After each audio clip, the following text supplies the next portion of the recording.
Welcome to the Misophonia podcast. This is season 7, episode 22. My name is Adil Ahmad, and I have Misophonia.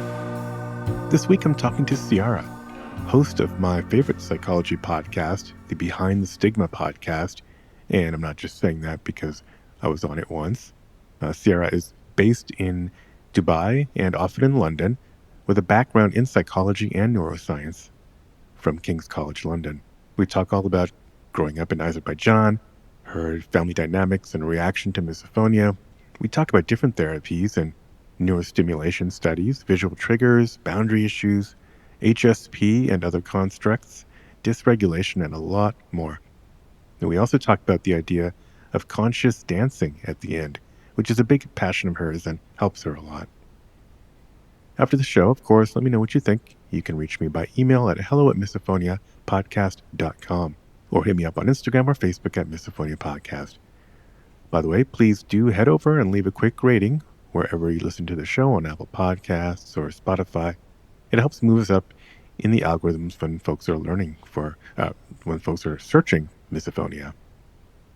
A few of my usual announcements. Thanks again for the incredible ongoing support on Patreon. If you feel like contributing, you can read all about the various levels at patreon.com/misophonia podcast.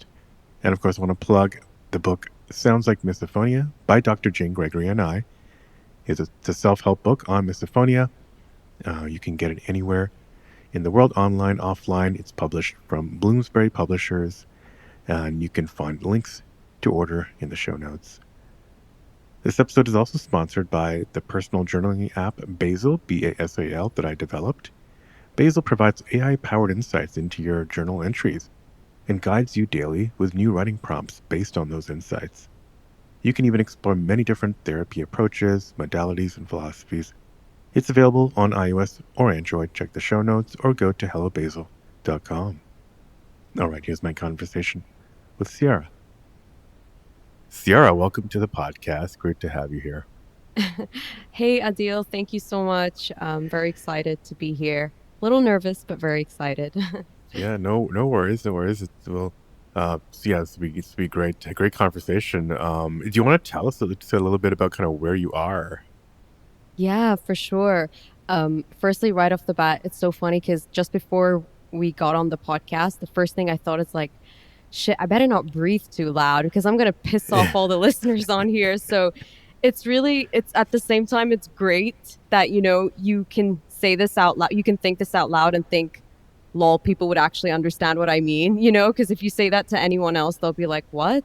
But Yep. yeah, so that's always a good thing. But at the same time, you're like, oh shit, I better not make any extra noise not to trigger or piss anyone off. But yeah, so I'm actually based in Dubai, UAE, United Arab Emirates. I grew up here, but I'm originally from Azerbaijan. But yeah, I guess I call both my home. Oh, okay, cool. Yeah, I never asked you. I was curious, kind of what your background was. So, yeah, I haven't talked to somebody from Dubai or Azerbaijan, so There a you couple go. of It's a firsts double there. win. Yeah, and yeah, but the breathing, don't worry about it. I mean, I put like brown noise in the background and it's kind of the ointment for many ills. Like it it kind of gives everybody like some white noise in the background, and then it covers up like any kind of potential. Well, not any kind of potential, but a lot of potential Yeah. like trigger sounds and whatnot. So yeah, don't worry about it. Well, that's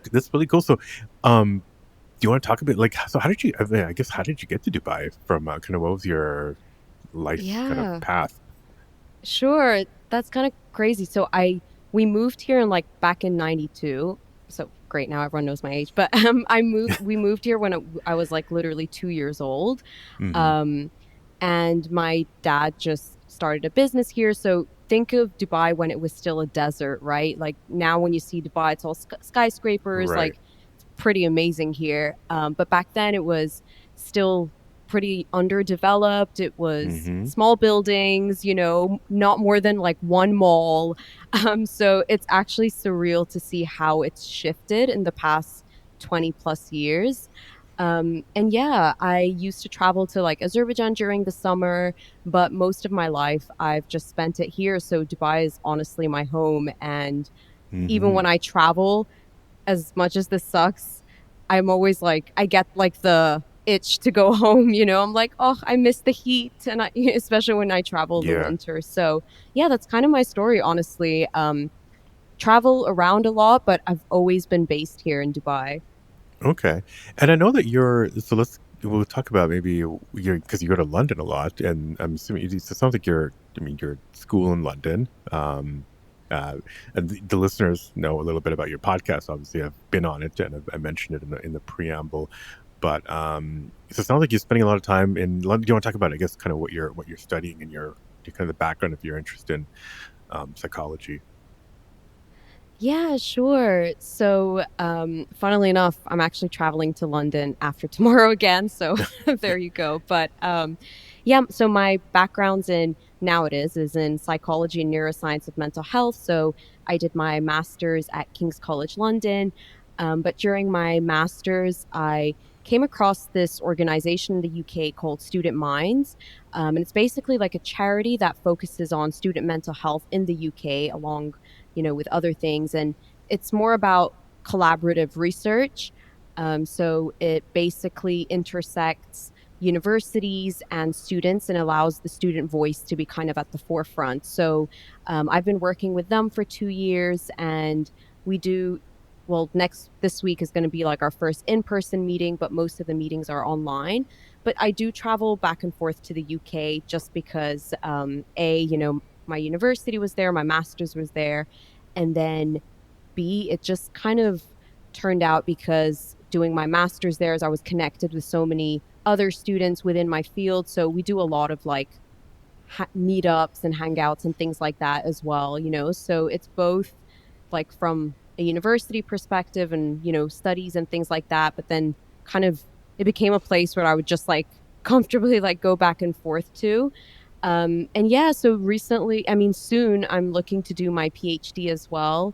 And I'll be checking out a few schools again in the UK. So, Yeah. feel like that's kind of like become my new place now that you've mentioned it. Cool. Yeah. No, I didn't know you had done your master's and you were still kind of going back there. And kind of, do you know when you plan to start your PhD? Is that Yeah. next year? Well, fingers crossed. Yeah, fall Yeah. 2024. So September Yeah. 2024. It's given me a bit of a while to prep mentally Yeah. and all that stuff. But no, it's What do you exciting. do you have any idea what direction you want to take it? Obviously, you with your podcast, you're exposed to a lot of different things. I'm just curious if there's anything that sticks out to you. Yeah, so the field that I'll be going into, so the PhD will be in the field of philosophy of psychiatry. So Mm. it's a particular field that focuses on questions that surround psychiatry. In particular, in my interest, it would be mental disorders. So it thinks about things like the ethics of mental disorders, morality, um, questions like what does it mean to have a delusion, and how is a delusion any different from, for example, someone who may have an irrational form of a belief. And so it comes from a more philosophical approach. But my Hmm. PhD will actually focus on student perceptions on mental disorders. So how students in particular in the UK population view mental disorder classifications, and in turn, how does that reflect on how they seek help or do not seek help? So, and of course, the Ooh. impact could be, very different depending on multiple factors. So that's kind of what I want to explore because the field is very divided right now. There's the holistic approach. Yeah. There's those that are completely um, against classifications. There are those that find it liberating and stigmatizing. So that's kind of the gist of it. Are are the perceptions of mental disorders liberating or stigmatizing to people? And if so, why?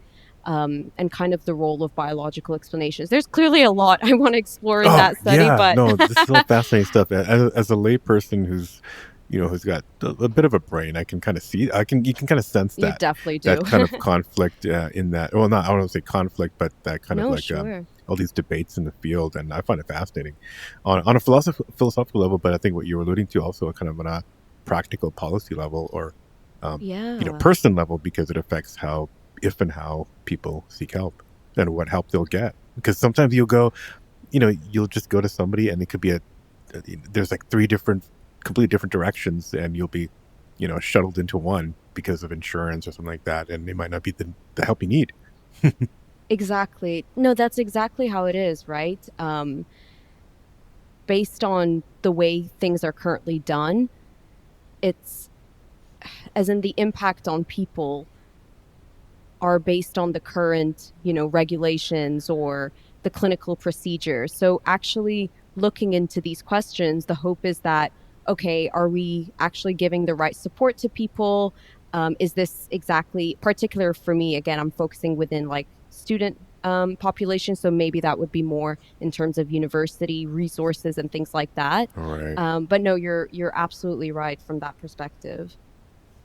Well, no, we could go on for hours just on, on this topic, but maybe we can steer it a little bit back to misophonia. I guess.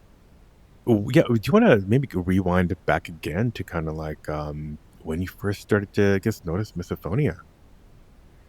Yeah, much like most of, um, the people the people who come on your podcast, it started when I was very, very young. I think when I was 8 or 9, Mm-hmm. and my grandfather, bless his soul, feels so horrible, but he was the first person that um created a sort of reaction within me. He would eat Mm-hmm. in a very unpleasant way, which, weren't very pleasant to my ears. So, my poor grandfather, I would like shun him and be like, Grandpa, you can't sit with me while we're eating. And he's like, wait, what? So, Mm-hmm. um, yeah, it was very disturbing, I would say, for me. Some of my uncles as well would make, like the slurping of soup. So it definitely started with food. That's what I've Okay. noticed. The trigger sounds, I know some people don't like to use the word trigger, but I guess the reaction to those sounds. Um, and I would say now it's extended though to a very wide spectrum of Right. um, reactions, I would say, to many different sounds. But interestingly enough, back in 2012, that was when I first heard of the term misophonia. So I was already at the end of my high school years, going into uni and like my bachelor's, I mean. And I remember Googling, I hate sounds and I hate certain movements. Yeah, it's like, Oh yeah. you're like this 15-year-old, you're like, I hate everyone, I hate sounds, I Right. want silence. And the term misophonia came up, and this was literally like, you know, like a decade ago. And I think it was like WebMD, these like websites where they Yeah. list like, yeah, I don't remember which one it was. I definitely think it was one of those. And it just said like, misophonia is not like an official condition, but is characterized by like people who have an aversion to sounds. I'm like, oh yeah, that's me. That's it. I have misophonia. And I kind of just left it there Mm-hmm. for another 10 years and never really thought about it again. Yeah. Yeah. Up until like recently, somehow weirdly, the sounds have been becoming way more severe than ever. I don't know if it's because we forget how it was in the past, because Mm-hmm. we always feel things that are currently happening to us are way more intense, and we tend to forget, how painful things can be, you Mm-hmm. know? Think of like when you break, I don't know, you scratch your arm, you'll forget the pain in a week, right? But if it's happening Right. right now, that's when it's most intense. So I don't know if it's becoming more intense or it's just the current experience is more intense. But either way, it's again that the whole misophonia conversation has kind of opened up to me because, to be very honest, I've been very dismissive of my own condition, I would say. Mm-hmm. I don't know if you So had the same thing. yeah, a lot of people, right. I had a similar thing where I found out about it first in 2007 or so. Oh, wow. And obviously, well, I know I experienced it obviously at home growing up, but but then I don't. It wasn't as big. It didn't seem as big of a deal like in college and at the beginning of my career. Yeah. But it was enough that seeing an article about it in 2007, I knew what it was immediately. Yeah. But it is true that then a couple. Well, actually, maybe it was only a couple of years went by when um, it kind of like a bit on the back burner, but yeah, then when I Yeah. went into an open office environment and heard some of the stuff there, then it was like, okay, this is a this is a real thing. And Yeah. it's not going anywhere. And yeah, so it does kind of ebb and flow, and other people have said similar things. Yeah. um I'm curious, were you dismissive of your own misophonia because you just didn't think it was serious, or I don't know, you had that Yeah. feedback from people who kind of like who told about it? No, it wasn't the feedback. It was definitely just me being dismissive to my own condition. Yeah. I think I've felt like I did not want it to define me.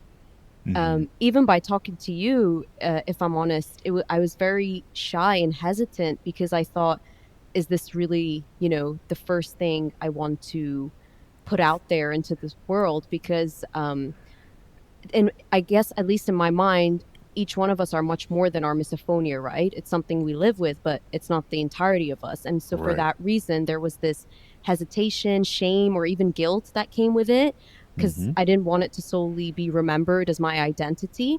But on Hmm. the other hand, and much, thanks to your podcast as well, I see that now there probably is nothing to be ashamed of, and the more open we are about it, the more people can be aware of it too. So, hiding it is actually probably making it worse in the longer term, right? Because it's not actually helping those of us who suffer with it to and to make it better in the long run. Yeah. So I feel it came a lot with like an identity issue that I don't want this to be an identity of me because my personality is generally very, you know, kind and social. And when we tend to get triggered, we can become a little bit aggro, even if it's like an internal, like a twitch.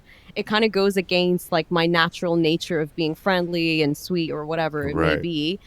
So I think that's where it kind of came through. And I would just try to dismiss it almost and be like, forget this, just try to mask or hide it as best you can. Right, because I think misophonia easily gets simplified, and we simplify it to ourselves that it's just an Mm. aggro kind of thing. So we don't want to be perceived as aggro. That makes sense. Um, we know why we kind of like try to suppress it. Right. But and like I said, even what I've learned from the podcast is it's so much. It's part of everyone's. Everyone who has misophonia is a very complex person, and Yeah. so it definitely, even if you wanted to try to, even if somebody wanted to define you as misophonic, it's so not the case as soon as you get to know somebody. And it's opened me up to these other things like HSP, the nervous system, and different Right. ways to kind of like help it. I originally, when I started the podcast, I thought it was just probably some biological brain thing, Yeah. quote unquote. But I've learned a lot more, and yeah, so I think it helps. What we're sharing is going to help us deal with misophonia and many other things too. But that doesn't dismiss the fact that misophonia is a real thing, because as we know, we have some pretty intense reactions. Yeah, no, you're absolutely right. You nailed it on the head. And we now know through a lot of, brain studies, brain scans, and things like that, there are a lot of areas of our brain that are highlighted during, the when we hear or when we see even certain Hmm. triggers. For example, the amygdala, as I'm sure you already know, the ventral medial prefrontal cortex. All of these, the auditory, cortex, hippocampus, all these areas in the brain. And as you said yourself, it's not just about brain reaction. There's a lot of childhood experiences that come through it because most of, our trigger points come from there. And it could be a lot to do with our relationship, conditioning. So, as you said, it's very complex, and for each person, it probably diversifies a little bit. So, kind of boiling it down to sounds make me angry. Yeah, it's definitely Yeah. very reductionist kind of a way of thinking. But you're right. At the end of it all, we do get, heightened heart rate and what they call galvanic skin response Hmm. when we hear those sounds. So there are definitely those like physical triggers as well, which again may go against our certain nature of like or our personality traits when we're not when our nervous system is, calm. Yeah. Yeah. I want to come back to what you just said about yeah the different parts of the brain, because I think there is I want to come back to a little bit to the kind of that I don't know if it's a debate, but Mm, the kind of the limbic versus prefrontal kind of. I feel like there's kind of like mm, some unspoken kind of debate or something. Is this a reptilian thing, or is this something we can tackle purely from the on a you know more cognitive prefrontal um, uh, ways, or if it's a combination? sure. But I do want to you mentioned childhood. I'm just curious. Growing up, it sounds like your grandfather and your uncle were triggers. What about like your immediate family life, your nuclear family? Was there were you being triggered by them? How were they? How did they notice your reactions? Yeah. Um, Honestly, I think my parents were generally very understanding. Um, Especially now, they've they try to be understanding to what was happening to me because even as a kid, I don't know if this is a good thing or not, but I never was able to like hold feelings inside. So if I would get triggered, like I would probably say something again, not to like my uncles or whoever, but if it was my mom or my dad or my sister, I would definitely like be very vocal about it. Like, stop, don't do that. Like, this is really hurting my ears. And they would be quite understanding about it and they wouldn't like push probe too much about it, which I think Hmm. was nice. But when I'm traveling to Azerbaijan, we're always with like you're never alone. So basically, Yeah. if you ever, I'm sure you know this, like how extended families are. There's constantly gatherings, and I would travel to Azerbaijan this summer for 3 months. So there's always someone around. Like my grandma, my cousins, my uncles, and there's constantly like trigger sounds. So it's moments like that where I would have to like run away or hide or go to the bathroom or like pretend like sometimes I would over even speak over them like really loudly to try to like yeah, I'm like, "Wait, what?" And they're like, "Why is she Yeah. screaming? We're like right opposite each other." Um so just kind of trying to find little ways to cope with it. But my mom, I think she actually has misophonia herself. Mm. Because when my uncle would drink soup, she would also tell him to stop that. So, but I don't think it's as extreme as mine, but she definitely does get triggered a little bit too. My sister, on the other hand, she has mixed feelings about my misophonia, and good thing she doesn't listen to podcasts ever, so she'll definitely not hear this. And like, you know, but I think she finds it extremely annoying, especially when we're on holiday together. And this is Mm. more recent rather than childhood, but I think for her, it kind of feels like just deal with it. Why are you being so difficult? And Hmm. it's again, that's where that conflict in her my poor sister, she's gonna be like, what the hell? But anyway, this is where like the inner conflict again comes in because you really, really want to be chill, right? But then when you hear the sound, you just say like, "Oh, can we move to another table? Like, I can't sit in front next to these people because they Yeah. keep smacking their lips or they keep blowing their nose, and I can't handle it. Like, I will not be able to eat here." So Right. then she's like, "Oh, you're making a big deal out of nothing. Like, why is it so hard to like do day to day like normal things with you?" Um, so in those Yeah. instances, it can be quite difficult, and you feel guilty. You feel bad because you're like, "Oh, I'm Hmm. ruining this person's day with my behaviors." Um, so in moments like that, it can be very tricky. But luckily for me, I'm blessed that my parents were always very understanding about it, and they would try to not trigger me in that sense. Yeah. What was the kind of the culture around talking about mental health in Dubai and Azerbaijan? I'm assuming it was totally open and everyone loved to talk about it. being kind of sarcastic there. Yeah. I sensed it.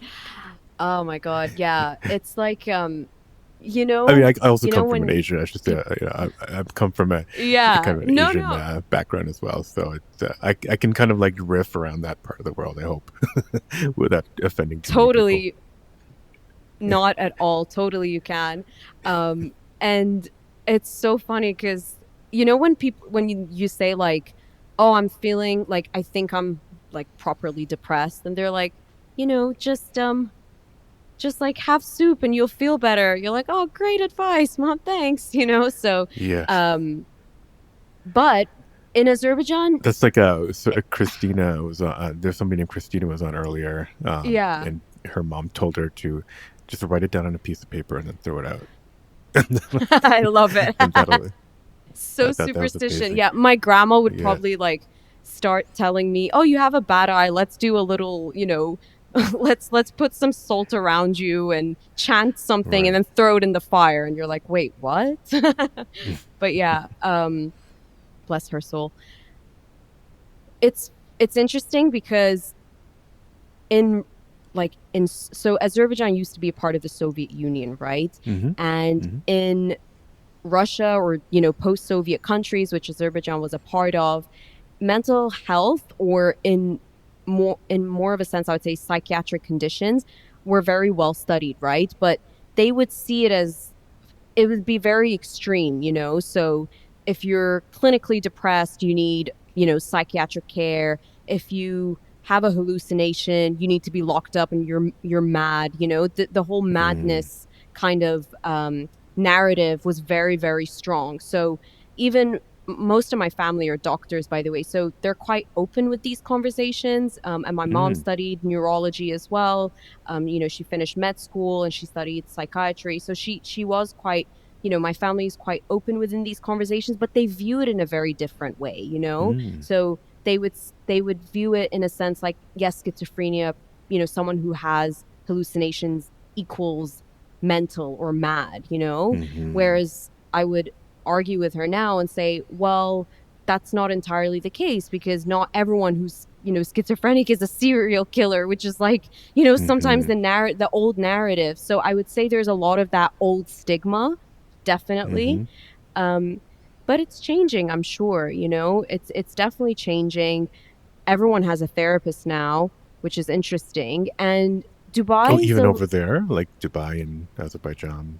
so in Azerbaijan, you would you would always go see your physician if you have anything, Mm, So even when I had had anxiety and like serious panic attacks, a neurologist would see me, not a psychiatrist. The neurologist mm-hmm, would give you like Xanax or whatever, which I never took mm-hmm, because I hated it. But the point is that, um, yeah, there would be less of like psychiatry unless you actually need inpatient care. At least this is my knowledge. Don't quote me on this because I could be absolutely wrong. I've never lived there. But mm-hmm, in the UAE, at least, mental health it's really at the forefront right now. Um, mm, yeah, it's actually quite amazing. There are so many apps as well. There's one called Fitzy Health, which is an online app that was created, that is, at reach for anyone. It's based in the UAE, but they do it globally, obviously, because they're online. There's a huge wellness center here called Lighthouse Arabia, and they do so much for mental health support, people, suicide prevention, people who have grief, who've lost someone. They do like, different people who have been clinically depressed, addiction support. They have a lot of services. So the narrative here is definitely changing. However, there are still many communities and groups that would not talk about their mental health, especially mm-hmm. men, which I think is, again, very prominent in Asia in general, and like in our parts of the region, because, men don't cry and men don't share their feelings. So that is still out there, I think, just like the rest of the world, but it's definitely shifting a lot. There's a lot of awareness for it, for sure. Yeah, that's interesting. That's great to hear. And yeah, I was curious if those wellness centers were they kind of secular in nature, or they didn't have any like religious kind of connotations or anything. Because growing up as a male Muslim, I was I definitely get the Yeah. whole yeah, just don't think about that. Just read this old book, Yeah. and that'll solve Ha- your problems. have you ever like approached your parents with any, whenever you felt down or if you ever felt that you were going through some like a hard time? I don't think so. No, I mean it Yeah. just kind of it's usually yeah. I mean usually I would assume the answer is usually well here just pray 2 rakahs and I and love that. I love that. Just make a you just dua. pray yeah yeah exactly. Yeah. So yeah, definitely would not be right unless like you said like unless there was evidence of like some madness. So there's that Yeah. it's mental health is considered like you're insane and you're Yeah, yeah exactly exactly, something right? They're like, terrible is going to lock happen. her up. I'm like, Exactly, wait, you he need to be just has locked up. anxiety. Calm down, you know? Right, right, right. Those are for anxiety, and then mental institutions are for like anything else mentally um uh, Exactly. mentally related. So um I'm kind of yeah, glad misophonia was never discovered. Imagine they just locked us all up. They're like, they right. can't function properly to sounds. We need to put them all in a room. I bet there would just be a lot of exposure therapy. I can't imagine Oh my any other gosh. kind of nuanced way of dealing with it. They would just probably force it out of Yeah. you or something. Try to. Yeah. Fucking hell. Um. Excuse my language. By the So way, no, you've no, done, it's you've spoken to so many people. Has anyone done exposure therapy? Because to me, I oh yeah, don't really. I think that's like a nightmare of an approach. So I'm very curious yeah. if I was talking anyone's to had success. Mm, yeah, yeah. No, it's definitely it's never come up, and there's somebody a local here who's kind of worked at clinics that are more OCD based, and mm, I guess because well, you know more maybe that because I guess OCD one of the therapies is actually exposure to sure. you know, and so then I heard that when people then when parents then bring their kids to these clinics, um, the clinic just assumes that it's some kind of form of OCD, and they just that's what they do. They just Mm. expose the kid, and it's just horrible. And yeah, so I've heard about that, but I've never heard it go well. Yeah, me neither. Exposure therapy for OCD, that definitely works. So I'm also a germaphobe. Of course, we have a million things that's right with Mm-hmm. us. And Yeah. I actually did cognitive behavioral therapy and a form of like exposure therapy for that. And it definitely was very helpful. Mm-hmm. Um, but for misophonia, it just can't work because I don't know how to explain it. For germophobia, it worked because your fear is the actual germs, right? Your fear is, sorry, excuse me, your fear is getting sick, at least for me. So, what was the fear behind the germophobia? The fear is that if I touch something and I don't wash my hands, I will get sick, right? And the more you, let's say, touch something and then don't wash your hands and you don't get sick, then that exposure eventually, after a long term, you tend to, your nervous system tends to not associate it anymore with Mm-hmm. danger, right? That's at least that's how I see it and that's how it worked for me. Whereas if it's misophonia, the fear itself is the sound. So exposing it to more sound isn't going to make it go away. I don't know if this logic makes any sense, but that's how I see it cuz Yeah. germa yeah, but I've tried it and it hasn't You've helped. tried it. You tried it for sound. And You've tried it for not misophonia. therapeutically, like not with an You actual just therapist. right, right, Right, just but on myself. your I'm own. like, I'm gonna Yeah. expose myself and not put, noise canceling headphones and see what happens in 5 minutes. Yeah, because I mean, kind of thinking kind of openly and kind of devil's Mm, advocate. I mean, I've thought about if misophonia is a response to your nervous system assigning danger to the sound based on maybe mm, some could be some traumatic thing, it could be some epigenetic thing from the past. I don't know, but I guess it's not completely illogical to think that um, maybe listening to that sound and then not being attacked mm, can kind of reassure your nervous system um, that the sound is not going to hurt you, or the thing that's causing the sound is not going to hurt you. Um, I can see how there could be some logic there, but it just never works in No, reality. you're so right. When you think of it in that way, it can, but even from what I've read, study-wise, there hasn't been much, progress for exposure therapy in misophonia. So I'm just wondering, why that is. And I don't know if it's that we're too fearful of it and there's too much of Hmm. an impact on us that it's impossible. Um, but interestingly, there have been recent studies. I think there was a study published in 2020, like literally last year, on what is that called? Give me a moment. Oh yeah, neurostimulation, like Hmm. stimulating certain areas of the brain, like either inhibiting them or excitatoring them, um, and seeing how that works for misophonia, which again is something that they do for patients with OCD. So, you Mm. know, that's interesting. But Yeah. again, Was there any outcome from that was interesting? I think the study itself the paper was kind of more discussing what neurostimulation is and how it would Mm. work and how it currently works on patients with like OCD. But I don't think there's enough studies done yet on misophonia patients because um, mainly because there's so many areas of the brain that could be impacted and many ways that it could be approached. And also neurostimulation does come with side effects, right? So Mm. things like seizures are possible. Of course, like the percentages, like I don't know, maybe like 40-50%. But there's a lot of like side effects, I would say. So it's something that needs to be taken into consideration, and you can't just take a bunch of people and, do what's it called? Like transcranial magnetic Hmm. Yeah. what yeah, TMI sorry, or something, yeah, yeah, or maybe TMR or something like TMR. that. Yeah. Yeah. TMI is something else. Um, Interesting. Okay. Yeah. Yeah. Like, yeah, I guess they're not like, as we know, there's a lot of study that needs to happen. It sounds like this paper was kind of more pointing to a potential direction for more research, Yeah, trying to exactly. combine these. Yeah. Interesting. Okay.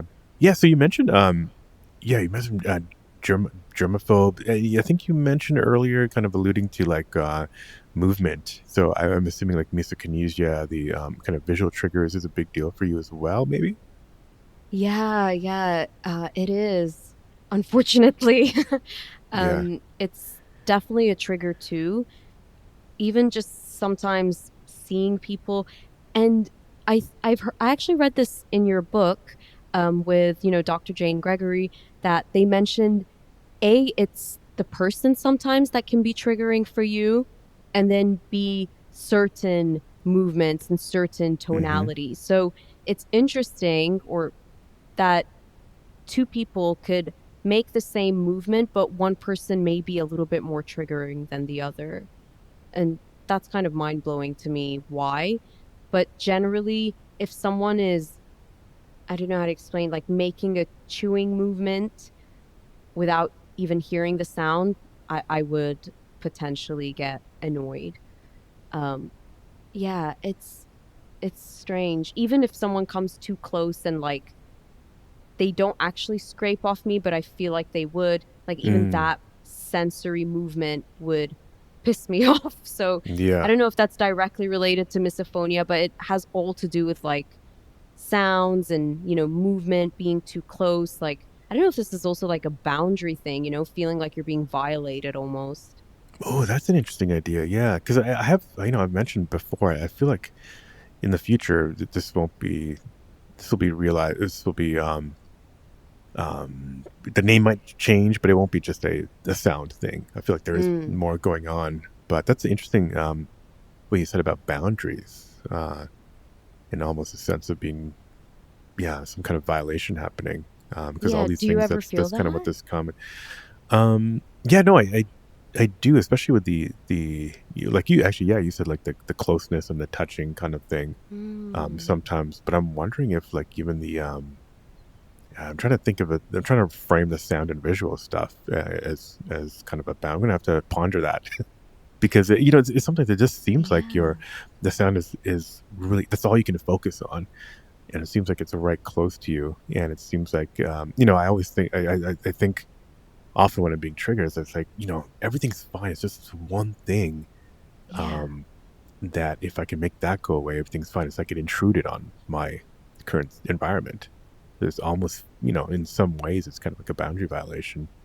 Um, I don't Yeah, know. exactly. No, I feel that exact same way. Um, and tend to get angry at that person, and Oh yeah, you feel like they're doing it on purpose. Although that person's probably just yes, living his best life, has no right. idea, scraping No, they're chairs, definitely doing it on chewing purpose. loudly. And Yeah. they knew you were there, and they came to Yeah. They find. were waiting for us, Yeah. This was all a part of their plan. Yeah. Yeah. Uh, no, you're right. That's yeah. That's an interesting way. Yeah. Did you consider? Have you heard the term HSP? I'm sure you have HSP, highly sensitive Yeah, person. the Is that highly something you sensitive. identify with? That's so funny because a few weeks ago, my friend, she purchases the book. I forgot the author name. I think her name is Elaine something. Some old school name, yeah. Yeah, I definitely need to find it now. But anyway, so she purchases this book and she's like, "Oh my gosh, I'm reading the absolutely most amazing book. It's called The Highly Sensitive Person. You have to take this test online because I Mm-hmm. think we're both it." So, Mm-hmm. Mm-hmm. and I've heard this term a few years back. Me and my best friend actually talked about it when um, we were kind of talking about we're both like, you know, I don't want to use the word special, but we have some quirks here and there. So she sent this to me a few years back saying like, by the way, it could be that we're, extremely, we're HSPs or whatever. And then again, like, you read something and then you're like, yeah, you move on and forget it. And then 2 weeks Right. ago, um, another friend of mine again sent it and I was like, holy shit, like this term, I've seen it a few years back. Um, and so I reread it again and I'm like, this makes, you really identify it. And Adil, I feel like I actually listened to a podcast where you talk about it with, one of the, I don't know if you call interviews attendees. Mm-hmm. Mm-hmm. How do I call your guests? I guess I would say, yeah. Yeah. So, yeah, you really identify with a HSP, don't you? And Yeah. generally people with misophonia. Yeah. No, absolutely. Absolutely. Um, and do you think is HSP just is it taken seriously at all in like the I don't know, in the psychology community, or is it just kind of like a kind of a more pop culture kind of thing? Yeah, I don't know enough, so I can't lie and say, but Yeah. but one thing I will say though, I think this is a personal opinion and I hope I Mm-hmm. don't insult anyone. That's what we're all here Um for. Yeah. yeah, it's like it's very similar to when we discovered like attachment styles, right? I'm sure you've heard of this that some people Mm-hmm. are secure attachment, some people are anxious avoidant, some people are ambivalent attached, and then based on these attachment styles, this is how and why we behave in relationships, and this is how we have formed relationships with our primary caregivers, which could be either our parents or whoever would raised us. So when we think of concepts and constructs, we have to take them, in my opinion, with a pinch of salt, with a grain of salt, right? Because these are concepts or constructs that help us identify and understand and learn about ourselves, but they're not like set in stone. It's not the same as, let's say, knowing how much insulin you have in your body, or whether the beat of your heart rate, etc., if that makes sense. When you look at it in PubMed or like in any big journals, there's not much on this topic. So as you said, I think it's more, I don't know if it's pop culture or not, but it's like a concept or construct. I think Elaine Aron is her name or something. Yeah. Sounds That right. she coined the term, but that's not to say that it's not real. It's not to say Mm-hmm. that it's this concept or this form of being doesn't exist. It absolutely does, because many people identify with it. And I think it's extremely helpful to identify with it because, again, you understand yourself, you understand why you react to certain things, and it also helps other people understand you. So I think they're highly useful, but I would never I don't like, as you can tell, identifying as one thing. Like, Hmm. I have misophonia. I'm a highly sensitive person. I have germophobia, because then it limits you to much more of what you are, if that makes sense. But Yeah, I again, mean, that's I my think personal opinion. Yeah, yeah, I mean, I think that's one of the critiques of things like the DSM is like, yeah, sure, it helps you get exactly. some kind of gets you in the door to maybe a doctor, but then it's like sure, there's a lot of studies behind how these names are you know names of conditions are formed, but it also kind of like to a layperson, it can kind of be very black and white, where it's much more complex. There's a lot of, from even with misophonia, most of us have other things that kind of overlap, and so um, I don't know. I feel like some of these boxes can kind of like get in the way of um, figuring out, what's actually going on. And something HSP is very encompassing. At least it's this kind of one appeal of it. It it's yeah, it's not a disorder or condition per se, but it's kind of Exactly. like a continuum. But it definitely feels like a lot of us identify with it a lot more than others. I feel like I'm kind of borderline. I wouldn't say I'm like completely over into HSP, but yeah, It's I wanted to yeah, talk about one thing. You mentioned attachment theory, I think. Are you yes, familiar with like Gabor Mate, and I think he of talks about course. attachment and authenticity. That's something I don't know. I talk about that a lot in therapy as well, and I feel like that is. I mean, obviously, he thinks that it's kind of the root of many of our Yeah, anxieties and conditions. And I've thought about that in terms of I don't know if he knows about misophonia at all, but I've thought I'm about maybe sure. this in terms of misophonia, um, and Mm. other things like uh, yeah. Well, let me just. I guess we can go Yeah, in many that's so different directions. interesting. But N have you thought about that? I don't know, or can you maybe mm, speculate on misophonia and kind of attachment authenticity issues? yeah, that's a I really don't. interesting Yeah. one.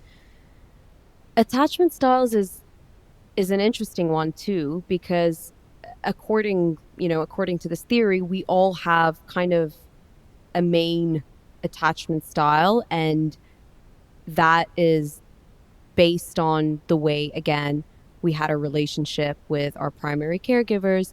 And it's it's funny what you're saying, because on the one hand, if I speculate from, like, anecdotally, so from my own personal experience, not, I'm not scientifically or anything, but um although my, parents were, as I said, extremely supportive, and my mom was, always like there for me, etc. Post-Soviet Russian moms, they're very cold. I don't know if Mm, if anyone from like the Soviets will tell. We always laugh, like people from, Eurasia, Eastern Europe were like, yeah, our parents never said they loved us, because like it's just not a thing there. right. Um, so there's a bit of that, and there's a bit of, funny enough, you're bringing back a lot of memories. Um, when we were young, me and my sister, we were both never allowed to be loud in public. Um, Mm, always shushed. Like, although my personality by default is, very loud, and I as in I'm comfortable being social. But when we were young, like 7, 8, 9, up to 13, we were always told, like, when you're in public, don't speak, like, don't, um kind of give out your own opinion, don't scream. If we don't ever rock the like boat. scream, don't rock the Yeah. boat, right? Like, Hmm. don't be loud, and be respectful, don't ever show discomfort. So I think sometimes I always makes me wonder. I don't know if I've just read too many psychology books at this point, but when I look at kids screaming, I'm like, do they piss me off because I was not allowed to scream as a child? So now it's my inner child screaming, like, you can't make that noise. Like, how dare you? Because I wasn't allowed to make that noise, right? So again, Yeah. it comes to like avoidant attachment styles, I guess. But I mean, I don't know how much that is all related. At this point, I'm literally just talking shit.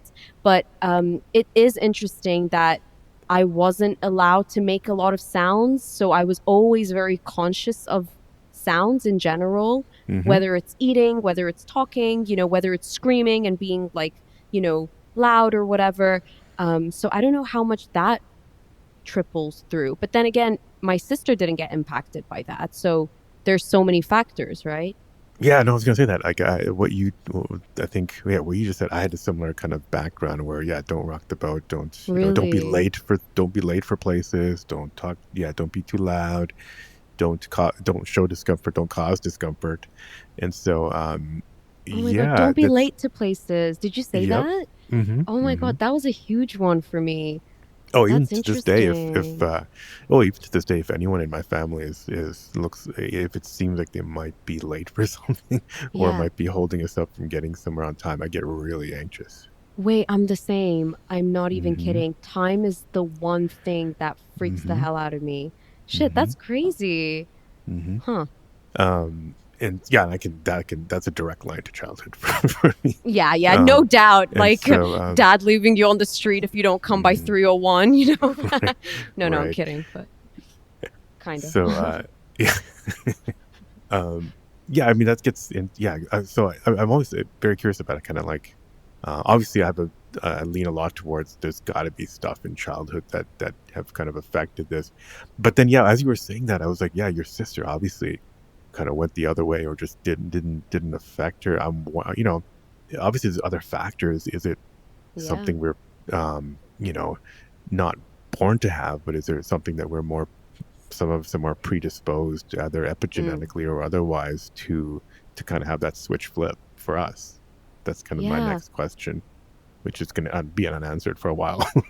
But Definitely going to be unanswered for a while, but I don't think it'll ever be fully answered because, as you hmm said, we are so complex. And as the field of epigenetics is growing, we know everything is an interaction and a correlation between our genes and our environment.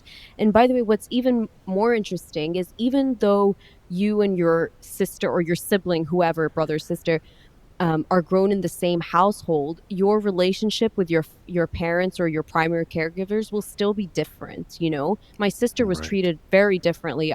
I was weirdly, ironically, the spoiled one of always. The younger one is always the more spoiled one. So hmm my sister, I think I would say, had more of a detachment from my family than I did, for example, from my parents than I did. Not to say that she's not close to them, but just generally speaking. So even if we were in the same household and had the same environment, the environment would differ for us because our personalities right off the boat are completely different. So that's in itself. And then even our relationships with our environment and the way we interact with it is different too. So then that comes into play. And of course, our genes and things like that. So it's always going to be different. So um, it makes sense. My sister probably has a lot of other things that I don't, and vice versa. Probably the same thing in your household and others too. Oh yeah, and you said you're around family a lot. I'm curious, even whether in your nuclear family or other family members that you were close to, did you ever was there anyone who's like often kind of dysregulated? Like, did you see a lot of like dysregulated behaviors, like tempers and things like that growing up? Hmm. Um, Not dysregulated. hmm But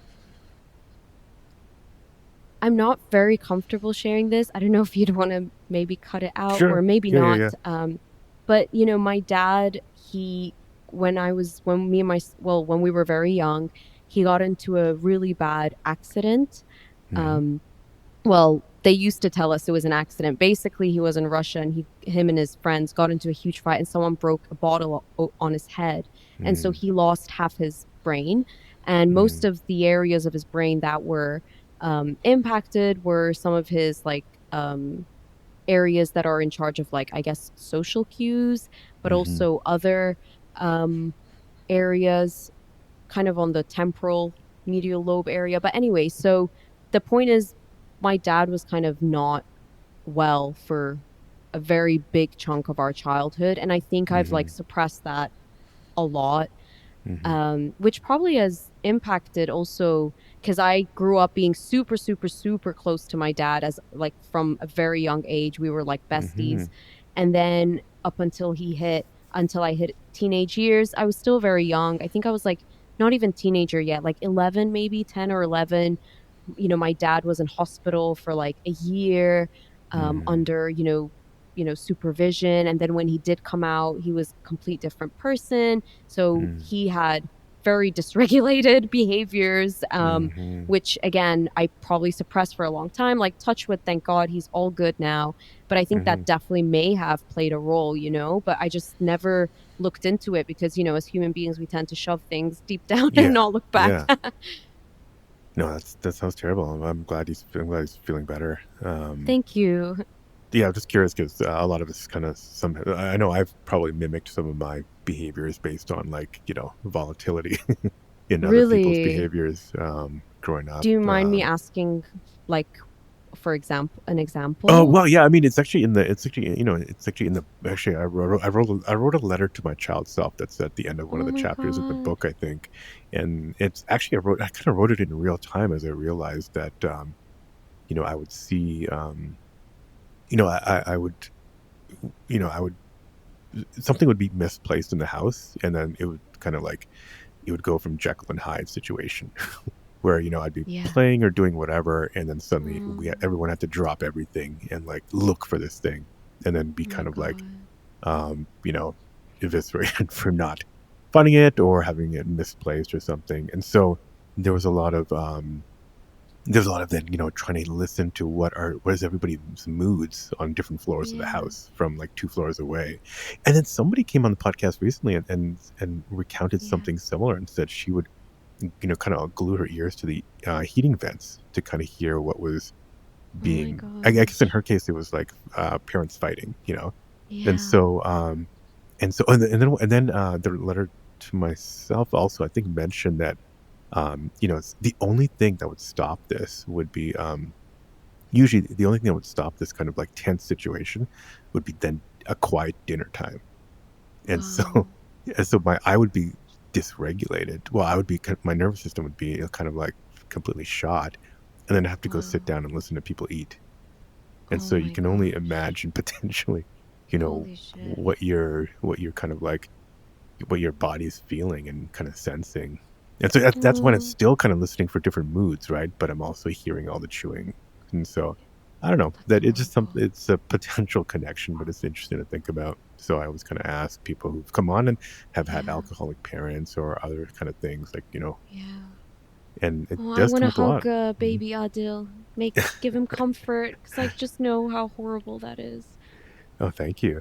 No, So, yeah, it's whatever, getting her. It's interesting to see kind of these commonalities from people, and Yeah. it's. I think everyone's kind of like making these connections and hopefully making amends, and at least we're able to kind of like, you know, Yeah. move on from this. And part of it is, yeah, it is kind of soothing that child, that inner child that you've mentioned a couple times. Yeah, you know, your book is actually, I feel, going to be very life-changing. So I was so excited when I got it. I read the first chapter. I'm like, this is awesome.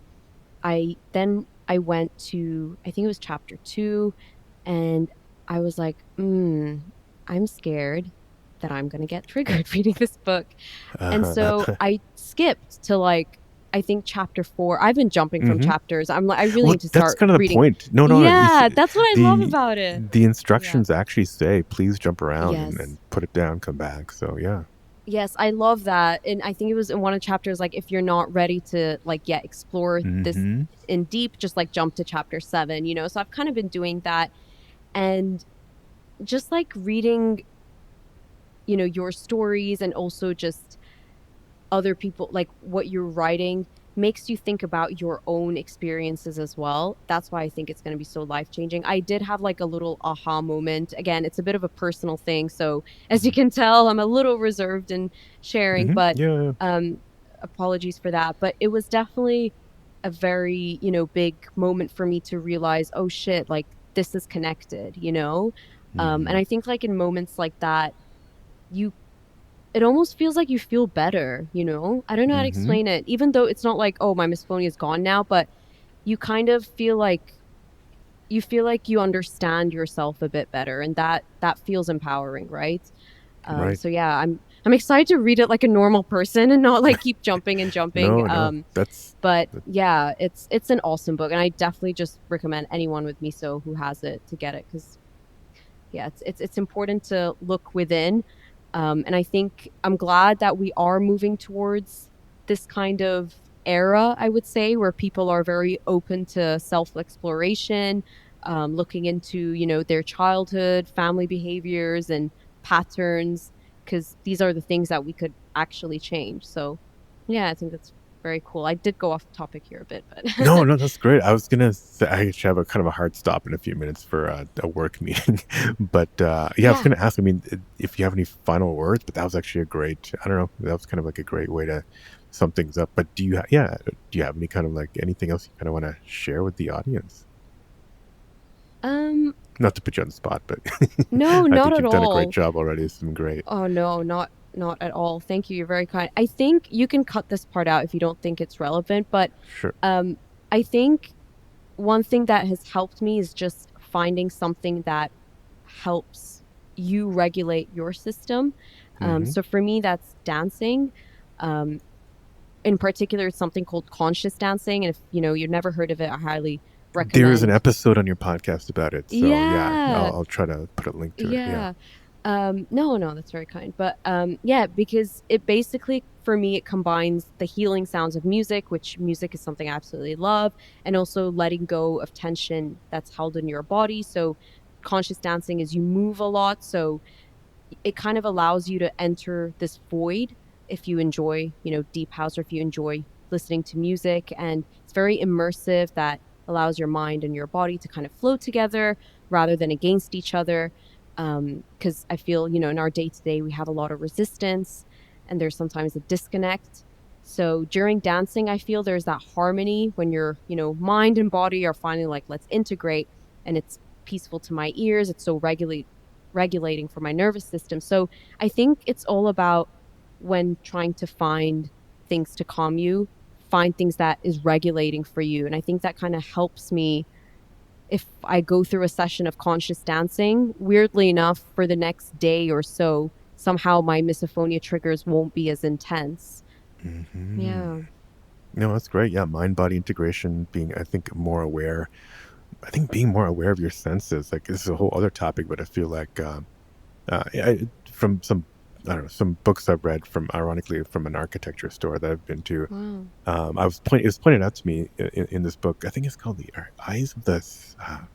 I don't know. I forget what it's called. It's actually right behind me, but the book's making an argument that our society now is so focused on visuals and kind of and all of our stimulation Mm. is so processed that we've kind of become disconnected with our senses, and then I got started thinking, maybe is that somehow related to our Wow. dysregulation with our senses, and potentially misophonia as being an outcome of that. So, like I said, whole other topic. Maybe it's more philosophical, but I think maybe you'd be the right person to kind of like have another No. discussion about that. But yeah, I want to take a look at conscious dancing again, because I think that's yeah, that's amazing to hear that if that kind of calms you down for another day. Yeah, it's definitely not for everyone, but I think there is something out there for everyone, so that's always a good thing. Yeah. Cool. Well, Sierra, this has been great. It flew by. Hopefully, you felt you felt good talking. But yeah, I think we got a lot of great information. This is fascinating to get to know you better. And um, yeah, thanks for coming on. Thank you so much, Ado. You're a wonderful host, and yeah, you make all your guests feel so comfortable, so I really appreciate it. Thank you again, Sierra. Great to have you on the other side of the mic, and I look forward to many more episodes of your podcast. If you like this episode, don't forget to leave a quick review or just hit the 5 stars wherever you listen to this show. You can hit me up by email at hello@misophoniapodcast.com or go to the website misophoniapodcast.com. It's even easier just to send a message on Instagram at Misophonia Podcast, follow there, or Facebook at Misophonia Podcast. On Twitter, X, it's Misophonia Show. Support the show by visiting the Patreon at patreon.com/Misophonia Podcast. Music, as always, is by Moby. And until next week, wishing you peace